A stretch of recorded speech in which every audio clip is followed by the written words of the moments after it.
నమస్తే. సిగ్గు శరం లేని రాజకీయ నాయకులు. అది మనం అంటలేం. ప్రజలే మాట్లాడుతా ఉన్నారు. ఓట్లు వేసి వీళ్ళని గెలిపించేటటువంటి ప్రజలే చేదరించుకుంటా ఉన్నారు, అసహించుకుంటా ఉన్నారు. చూడండి ఒకసారి ఈడ కుర్చీ కోసం మధ్యలో కుర్చీలేసి ఇక చుట్టూ తిరుగుతా ఉన్నారు. ఇక కుర్చీ కోసం ఇక చూడండి, మీరు ఎన్నైనా చెప్పండి కానీ ఆ కుర్చీలో ఉన్నటువంటి మజానే వేరు. కుర్చీ కావాల. ఇలా ఏం జరుగుతూ ఉన్నదండి, ప్రత్యేకంగా తెలంగాణ రాష్ట్రంలో ఇలా ఏం జరుగుతూ ఉన్నది, మొత్తం పార్టీ మారడమే. అధికారంలో ఏ పార్టీ ఉంటే ఆ పార్టీలోకి మారడమే. ఆ నియోజకవర్గ ప్రజలు ఓ గుర్తును గెలిపించుకుంటారు. గతంలో ఇంత నీచమైనటువంటి రాజకీయాలు లేవు.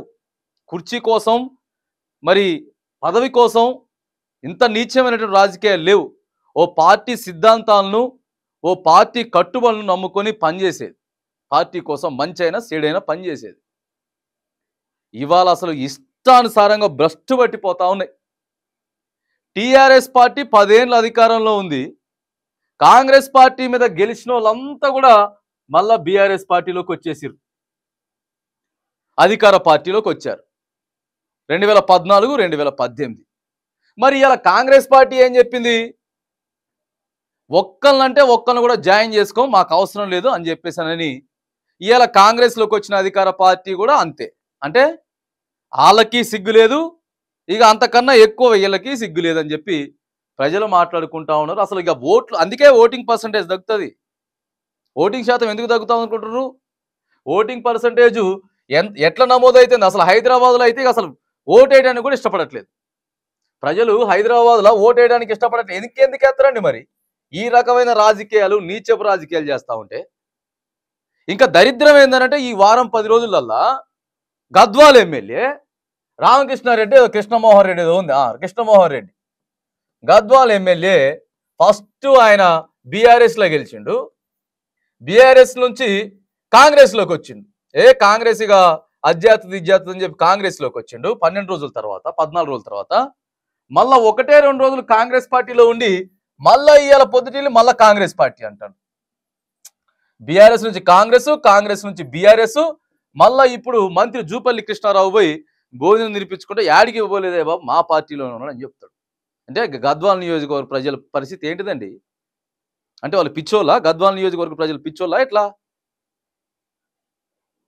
ఇష్టానుసారంగా మళ్ళీ వీళ్ళు పొద్దుగా లేస్తే ఈ ప్రజాస్వామ్యం గురించి, ఆ తర్వాత ఇక అంబేద్కర్ గారు రాసినటువంటి రాజ్యాంగం గురించి వీళ్ళు చెప్తారు ముచ్చట్లు. దరిద్రం ఏంటంటే మళ్ళీ వీళ్ళంతా పరిపాలించటం, వీళ్ళు పరిపాలకులు, వీళ్ళు చెప్పినట్టే వ్యవస్థ నడుస్తూ ఉంటుంది. ఇగో అంత దరిద్రమైన నీచమైనటువంటి రాజకీయాలు జరుగుతూ ఉన్నాయి.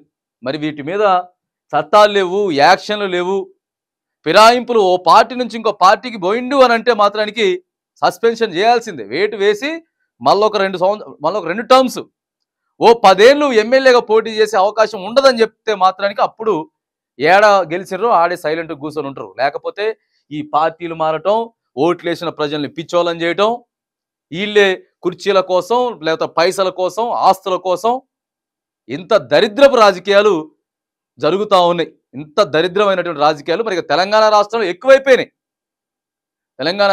ఎక్కువైపోయినాయి. ఒక పార్టీ, ఒక నాయకుడు, ఒకటేం లేదు. ఇక ఇష్టానుసారంగా రాజకీయాలు భ్రష్టు పట్టిపోతా ఉన్నాయి. ఇగో అందుకే ప్రజలకు చిరాకు వచ్చేసింది.